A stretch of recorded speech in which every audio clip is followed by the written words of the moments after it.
So when you do hypothesis testing, and for that you establish your null hypothesis and alternate hypothesis, and based on whatever test you are doing, based on that you make two conclusions here. One conclusion would be reject the null hypothesis. In case of that roof leaking, if I reject the null hypothesis, and my null hypothesis was that there is no leakage, that was my null hypothesis, I would have rejected that. How could I reject that? I could have rejected that based on if I would have seen some leakage. So if I see some leakage, I would have rejected the null hypothesis.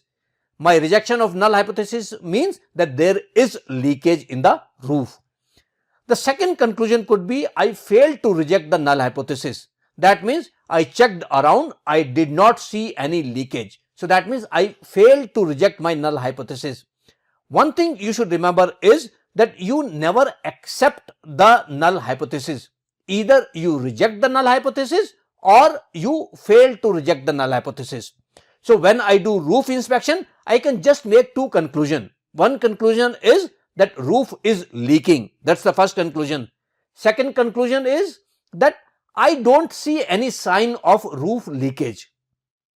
So two conclusions. I cannot make a conclusion that there is no leakage, because whatever I am doing based on some sample, some limited scope.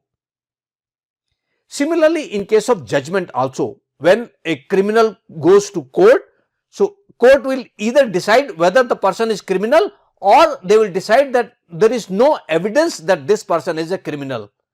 Court can never make a judgment that no, this fellow is not a criminal. That is something which a judge cannot make any decision on. Judge cannot decide that this fellow is not a criminal.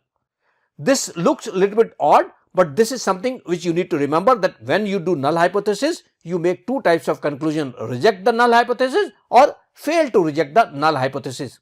Many a times in the course, to make things simple, I might say that accept the null hypothesis, but technically it's not acceptable to say that accept the null hypothesis. So you never accept the null hypothesis.